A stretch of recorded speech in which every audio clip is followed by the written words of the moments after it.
Welcome to the Mindfulness Meditation podcast presented by the Rubin Museum of Himalayan Art, a global museum dedicated to bringing greater awareness and understanding of Himalayan art to people around the world.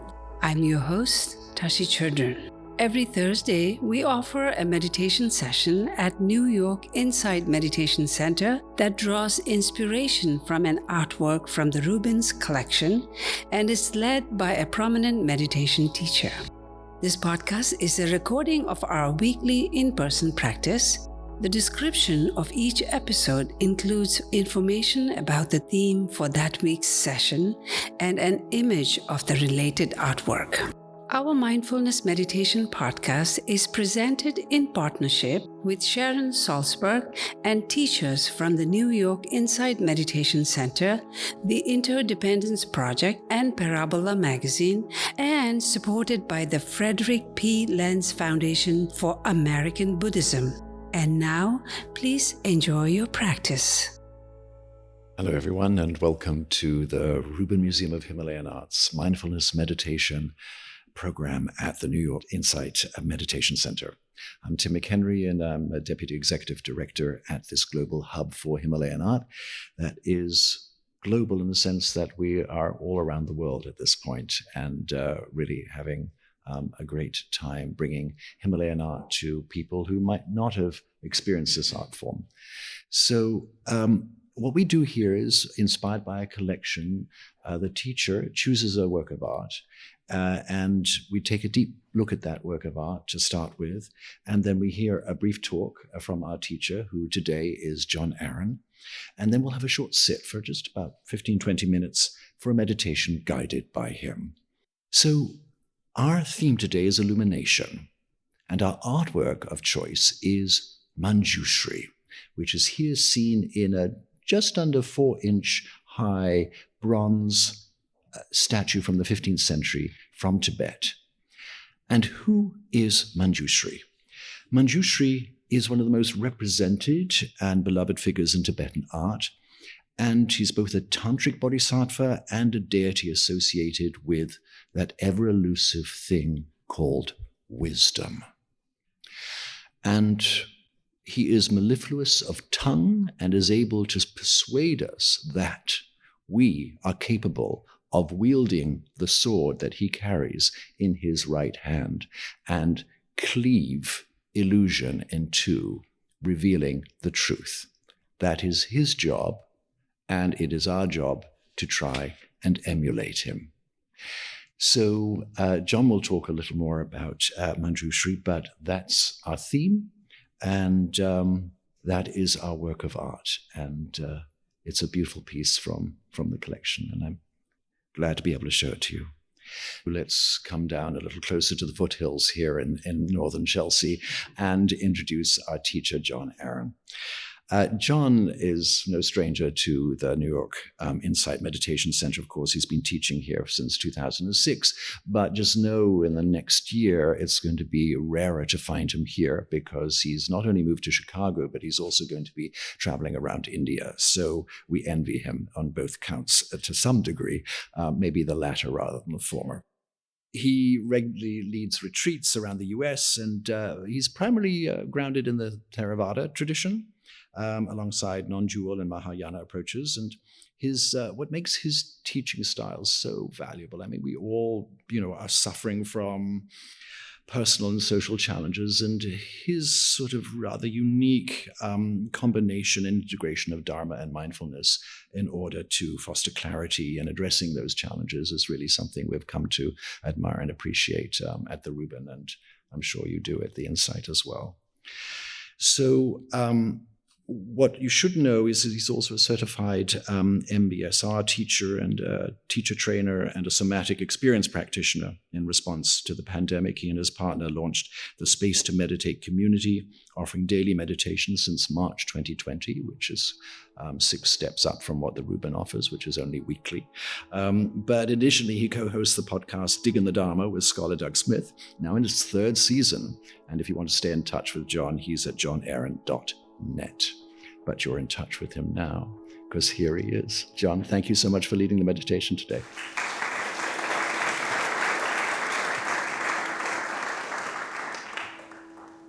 I don't know. Chicago is beautiful just because it was 13 degrees there this morning. I don't see what the big deal is. So, yes. So this is my last time here for a while, and I finally got my first choice of image, which we get sent to us like a month before we're supposed to teach here. And I said, please give me Manjushri. and they did. Manjushri and Kuan Yin are really the kind of, at least for me, and I suspect for many, the most important bodhisattvas. They represent the two wings of awakening. Kuan Yin, Avalokiteshvara, as compassion, and Manjushri as wisdom. And I love the sword that Manjushri wields.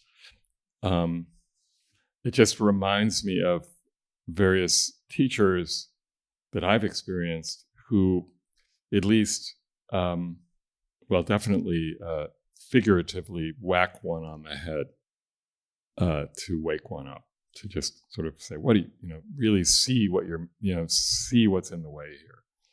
And our practice,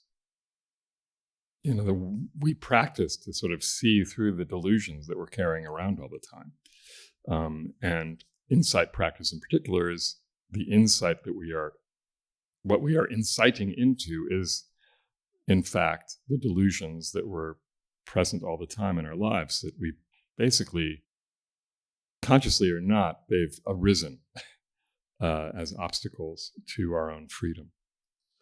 And so this sword of wisdom is the one that cuts through those obstacles and allows us to see more clearly.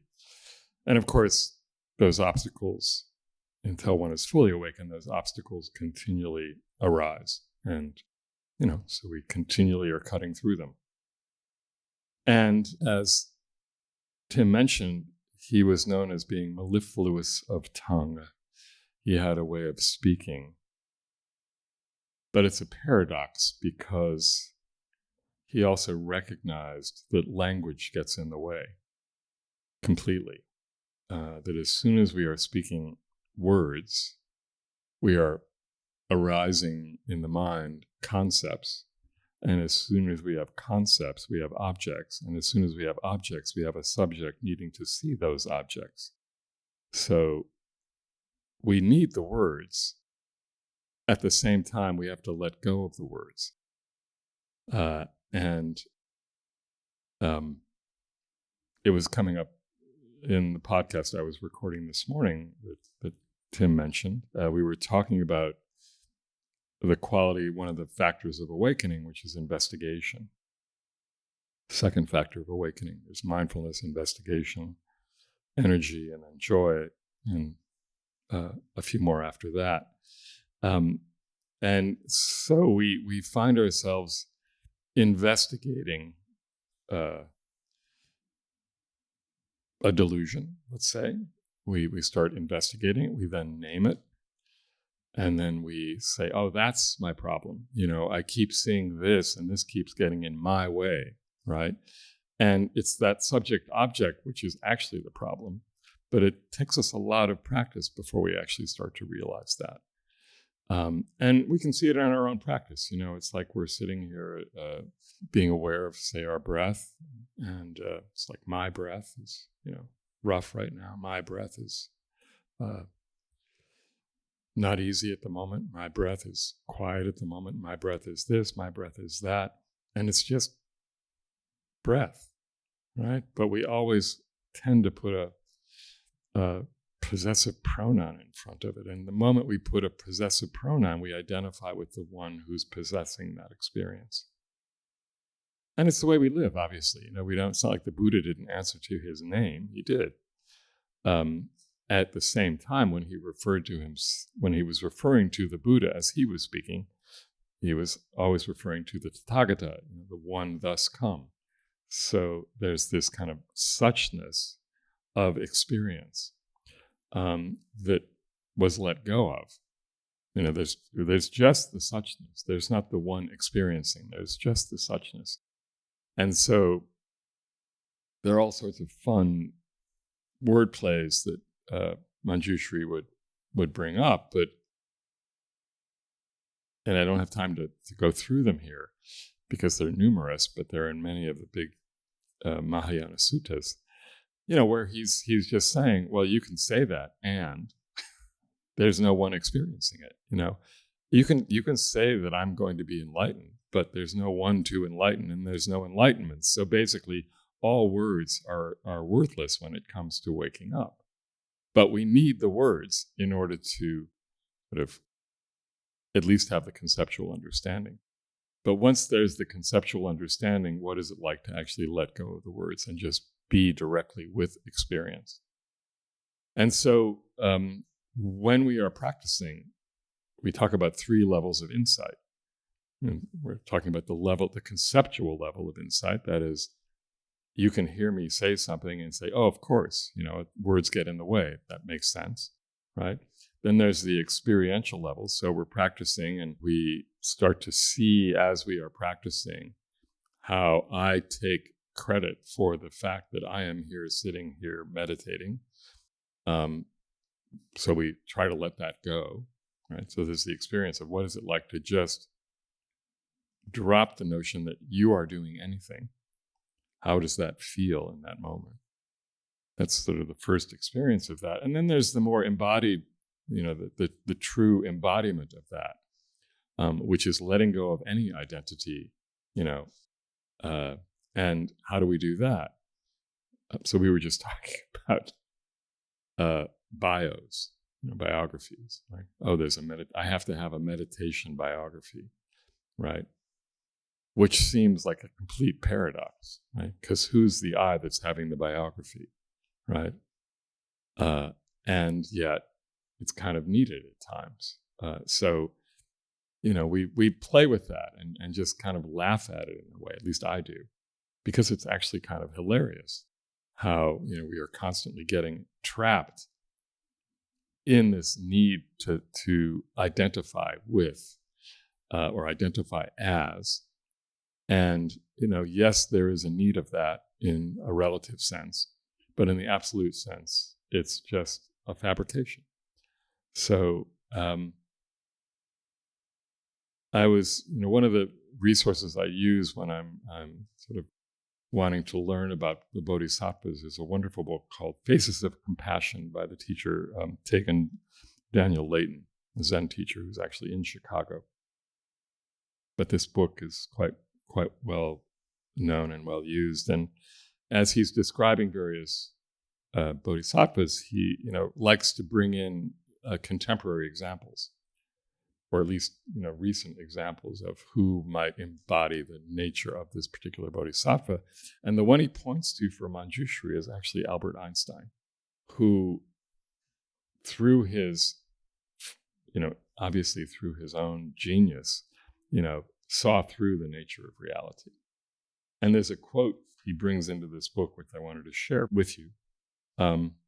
Says, so this is Einstein speaking, "The individual feels nothing of human desires and aims, and the sublimity and marvelous order which reveals themselves in nature and in the world of thought. He looks upon individual existence as a sort of prison and wants to experience the universe as a single significant whole." So sort of letting go of identifying as the one experiencing nature and just allowing nature to be, and letting go of the thoughts about nature and just allowing nature to be, and sort of really experiencing all experience as one whole, that there is just the experiencing. So how do we bring that into our practice, right? And one way, as I said, is at some point, and I'll guide this, is this: we just drop the idea that I am meditating, right? And we just allow meditation to happen, right? We drop the idea that I am breathing, the body is breathing. I don't do anything to breathe, right? The body is just breathing, right? I'm experiencing the breath. There's an experience of the breath, but it's just the experience of the breath.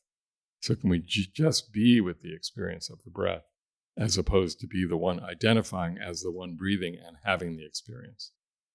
So this may seem abstract, of course. But it's just the idea of letting go of the pronoun, the possessive pronoun right now. And you can do this, throughout the day, of course. You can just notice as you're walking down the street, obviously people are seeing and you are seeing, but there is really just the seeing. And this relates to a much earlier teaching called the Bahia Sutta, where the Buddha tells Bahia, in the seeing, there is just the seeing, right? There is no one seeing anything, and there is no thing to see. There is just the seeing. So we practice with dropping subject-object. And this is, real non-dual practice, which is what Manjushri was pointing to with his sword. Just let it see through that delusion of self and other, and just kind of wake up to that and see what happens. And I'll just read one more thing before I guide us. This is a short poem by Akkugang Grosjean. It's a Korean poet and translator who died a number of years ago. It's called Beauty Only. Taking a walk, I saw a wildflower. Not knowing its name, I saw the beauty only. What happens when we see the name? Oh, the name brings up a memory. The name brings up all sorts of thoughts about that thing we are seeing. But when we drop the name, there is just the beauty. So let's sit for a bit. So finding a posture which is upright and alert, yet easeful. Another paradox. Upright, alert, yet easeful. So soften the face, soften the shoulders, soften the belly, soften the eyes.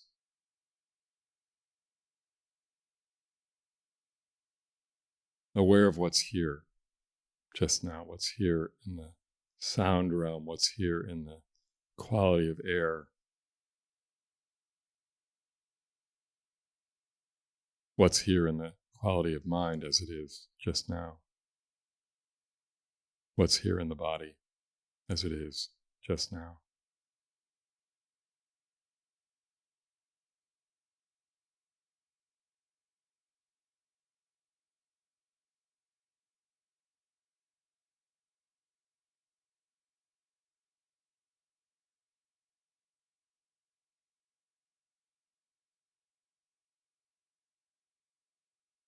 And for now, just anchoring awareness, anchoring the attention on the breath, on the body, sitting here.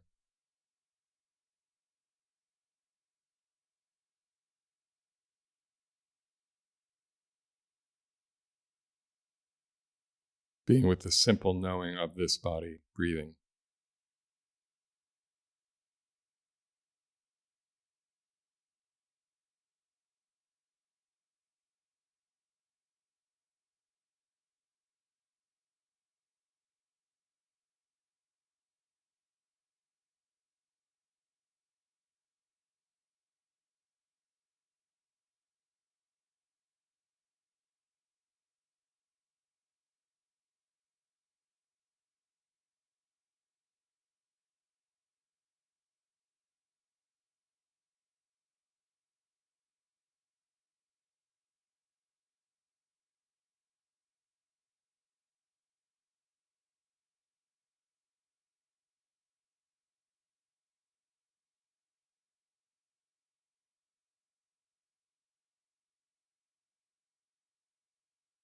And at some point, as we're sitting here, of course, we may notice that habitual patterns of the mind will arise in some form or another. Planning, worry, fantasizing, resenting, or feelings of remorse.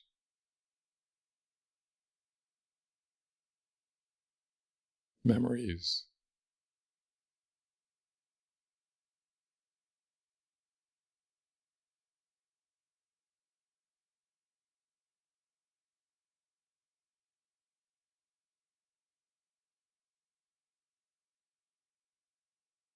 In those moments, of course, we identify with the one having those thoughts. That's another habit of mind. It's also possible simply to recognize thoughts are happening, memories are arising, sensations are coming and going, without needing to identify with them.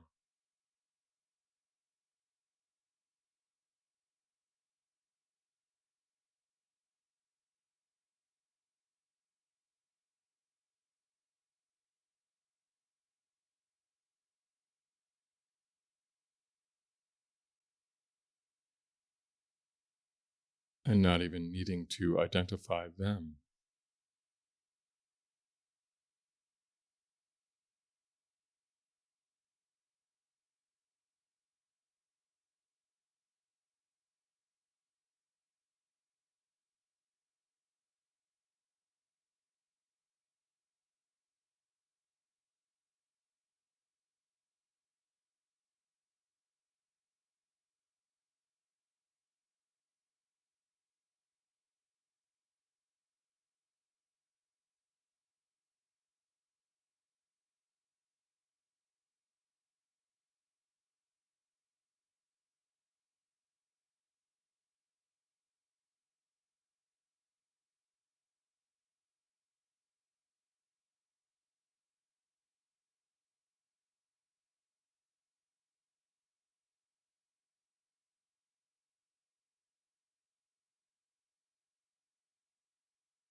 We may, of course, find some time when we're pushing something away or hanging on to something that's arising in the mind, pushing away that which is unwanted and holding on to that which is wanted. What happens if we just let go of the clinging and resisting and just hold the experience with both a heart of wisdom and a heart of compassion?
And just letting go of the idea that you are here meditating.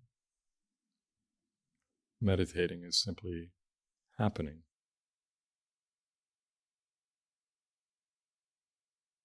Manifest at this moment in this body you call you.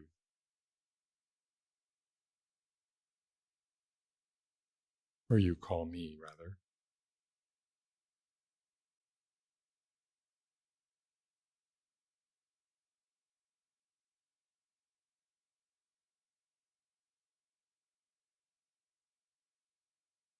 Hearing is happening.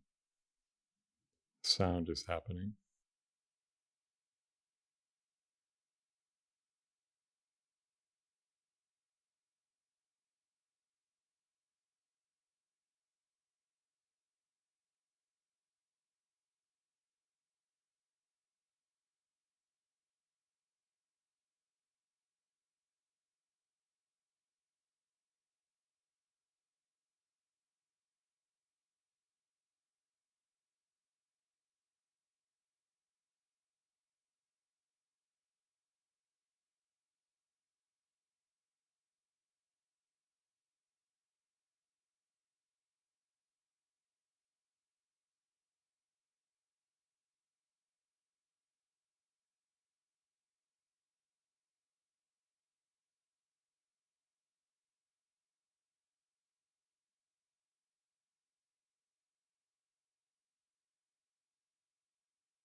And just imagining that sword of Manjushri as cutting through delusion.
Another poem to close out this practice by Antonio Machado. Walker, your footsteps are the road and nothing more. Walker, there is no road. The road is made by walking. Walking, you make the road, and turning to look behind, you see the path you never again will step upon. Walker, there is no road, only foam trails on the sea.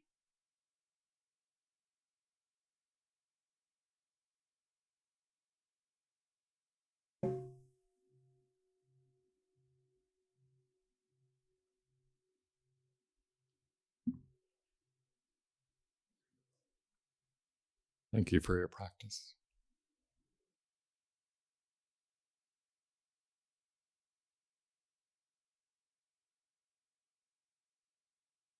That was so helpful. Thank you so much.